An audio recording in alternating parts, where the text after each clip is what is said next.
Pasamos entonces ahora la palabra al Grupo Parlamentario de Vox. El señor Chamorro tiene la palabra.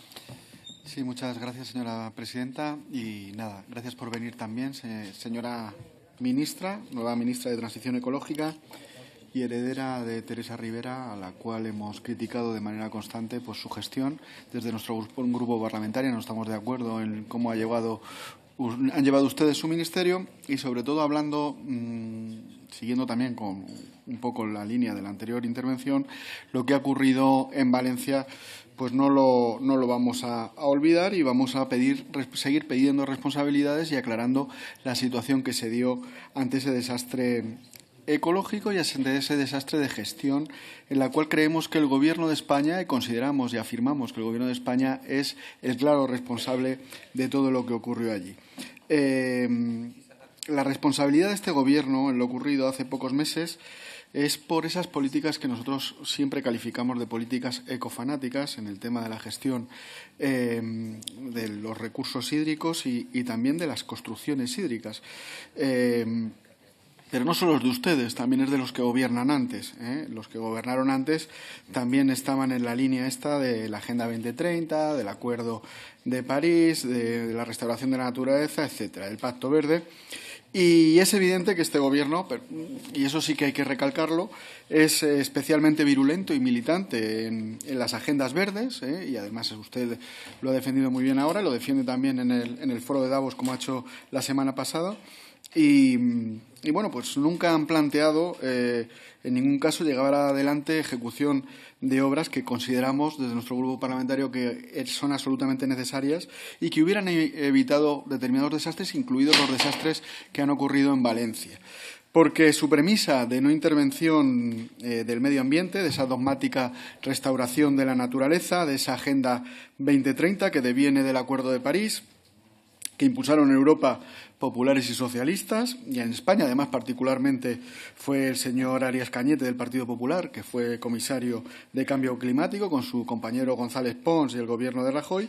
Un acuerdo de París del que acaba de salir Estados Unidos, que no quiere seguir haciendo el juego a países como China. Por cierto, el señor Draghi también hablaba de la amenaza china, que ahora le recordaré yo también nuevamente. Y desarticulando su industria, como estamos haciendo los europeos, que parecemos tontos. Es decir, estamos desarticulando todo nuestro sistema productivo en beneficio de países terceros que ni siquiera pertenecen, digamos, al ámbito occidental, sino que son de un bloque que además está haciendo la competencia del bloque occidental, como son los BRICS, que a ustedes les gusta tanto negociar con esos países.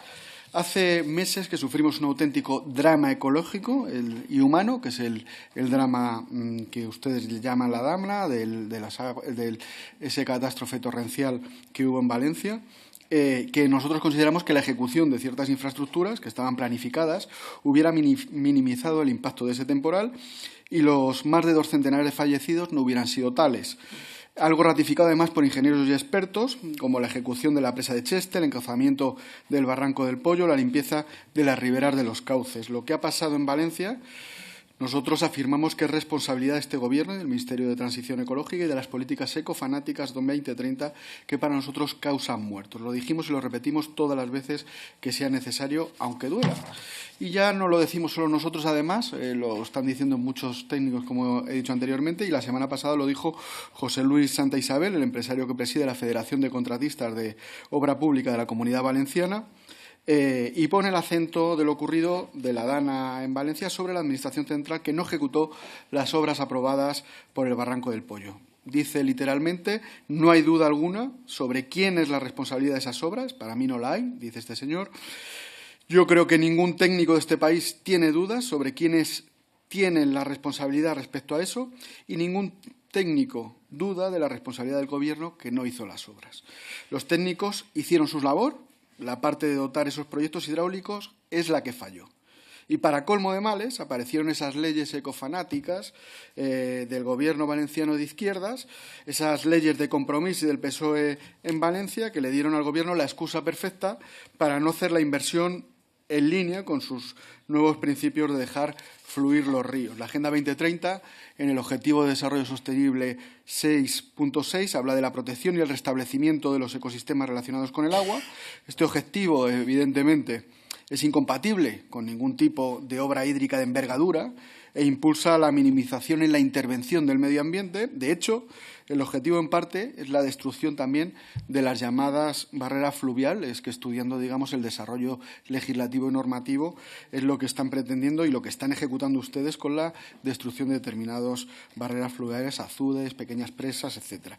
La Estrategia Europea para la Biodiversidad 2030, que viene del Pacto Verde firmado por el Partido Popular y el PSOE, también pretende restaurar 25.000 kilómetros de ríos libres mediante la eliminación de presas y azudes. El Reglamento también de restauración de la naturaleza, aprobado en febrero, también lo define.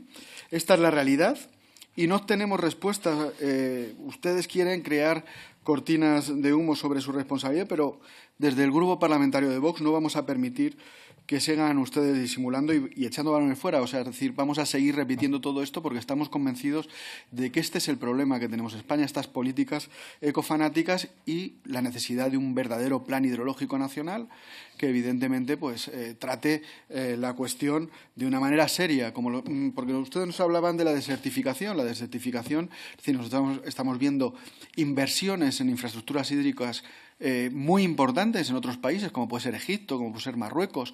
Bueno, ya Israel ya es increíble, digamos, el tema de infraestructuras, de ingeniería que ha hecho, cómo ha ganado terreno al desierto invirtiendo en infraestructuras, en trasvases, etcétera, y resulta que aquí en España cada vez estamos sufriendo más la desertificación, mientras ustedes no ejecutan ninguna obra hídrica y cada vez hay mayores problemas de sequía, cuando en España siempre ha habido agua y tenemos agua. O sea, que lo que es absurdo todo lo que estamos viviendo, todo esto de la perspectiva climática que ha comentado usted en los planes de Cuenca, y etcétera. Es decir, las infraestructuras es evidente desde todos los tiempos que lo que han llevado a cabo es que ha llevado agua. Hablábamos de Almería. Almería era una zona desértica y también las infraestructuras hídricas han llevado el desarrollo, el empleo. Murcia exactamente igual. Es decir, es que es una cuestión de lógica objetiva, es decir, y lo sabe cualquier técnico, ingeniero. O sea que todo lo demás que nos están diciendo son milongas y estamos como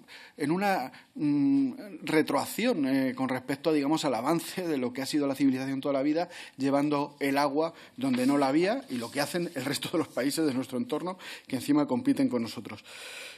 Hablemos también de sus estrategias verdes y de sus políticas globalistas. Habla usted del informe de Mario Draghi. Nosotros también lo hemos leído y además hablamos de ello el otro día en el Pleno y nosotros hacemos una interpretación de ese informe, aunque no estamos de acuerdo en muchas cuestiones de ese informe, porque al final las recetas son similares, pero también cuestiona la competitividad de la Unión Europea en el sentido de que nosotros lo hacemos, porque lo plantea además como una cuestión existencial. Le vuelvo a repetir, habla de la amenaza de China, exponiendo la diatriba de la supervivencia de la Unión Europea ante la lenta agonía que vive la zona euro, cuyos ciudadanos no cesan en la pérdida del poder adquisitivo y con una gran disminución de población.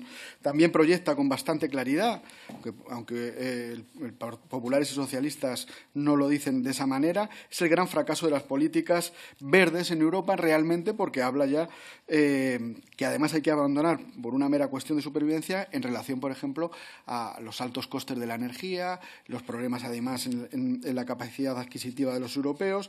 Ha dicho que la única manera de ser más productivos es que Europa cambie radicalmente, eso lo dijo Draghi, dejando meridianamente claro que la hoja de ruta que nos han marcado con todo este pacto verde, tanto populares como socialistas, de forma conjunta nos está llevando a la ruina. Eso es una cuestión lógica y objetiva y, por lo tanto, lo que tenemos que cambiar es la hoja de ruta. La realidad es que todos los acuerdos climáticos están destrozando la industria europea occidental, mientras que los países de los BRICS, como China e India, se llenan los bolsillos. La evidencia del tinglado climático se pudo ver la semana pasada cuando China entró en pánico, cuando Estados Unidos salió del Acuerdo de París. Es decir, China, el país que más emisiones y contaminación produce de todos los países del mundo, se pone histérica en el momento que Occidente se revuelve contra la estafa global que está arruinando nuestro tejido productivo. Es curioso, ¿no?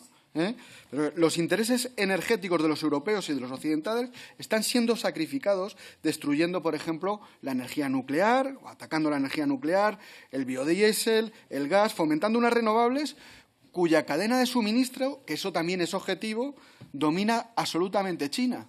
Es decir, China fabrica el 70% de los paneles solares y el 50% de las turbinas eólicas del mundo, Controla más del 80% de las tierras raras necesarias para la industria moderna. Exporta productos verdes mientras usa carbón barato y es el mayor emisor de CO2 del mundo. O sea, que lo que estamos haciendo es deslocalizar las emisiones de CO2 a China y a otros países para que ellos construyan los productos industriales que nos exportan y se llenan los bolsillos, mientras encima cada vez más nuestra energía es cada vez más cara y destruyendo mientras tanto toda nuestra industria. Lo que se ha pretendido al final no es salvar el planeta, no nos engañen ustedes, sino consolidar el dirigismo de unas élites globalistas, fortalecer a China como potencia industrial y energética e imponer controles económicos y sociales bajo el pretexto de un cambio climático. La energía nuclear, por ejemplo, es una energía barata, limpia, segura, constante y que supone el 20% del suministro eléctrico en España. Y, por lo tanto, nosotros, como grupo parlamentario, defendemos las centrales nucleares y consideramos que cerrar esas centrales nucleares, como proponen el resto de partidos, es un suicidio. La energía nuclear es una fuente de energía limpia y sostenible, como ya reconoce la Unión Europea. Hay que promover la elaboración de un estudio de reserva de emplazamientos en los que podrían instalarse hipotéticos reactores nucleares adicionales que sean reactores de tecnologías ya utilizadas en España o de tecnologías modulares o cualquier otra. Queremos que se cancele el calendario, el cierre de las centrales españolas hasta 2035, al tiempo que se fomente la inversión y se actualice el parque de generación nuclear y se promueva la extensión de la vida útil de las centrales nucleares existentes, porque no queremos seguir haciendo el negocio a China y queremos ser autónomos a nivel de soberanía energética. Necesitamos un plan de soberanía energética para España que garantice nuestra industria, que garantice los empleos, que garantice el suministro estable, barato y asequible de la energía eléctrica, un plan nacional de soberanía energética, como hemos presentado en nuestras iniciativas parlamentarias. Y, por lo tanto, bueno, voy a terminar ya diciéndoles y preguntándole lo mismo que ha preguntado el Partido Popular en relación a la sociedad de Villafuel, a ver si nos aclara toda esta información en relación a la licencia de la operadora al por mayor de productos petrolíferos, que era responsabilidad suya como secretaria de Estado de Energía. Muchas gracias. Muchas gracias, señoría. Tendrá 2 minutos y medio después. Pasamos entonces a los grupos de menor a mayor. En primer lugar, por el Grupo Parlamentario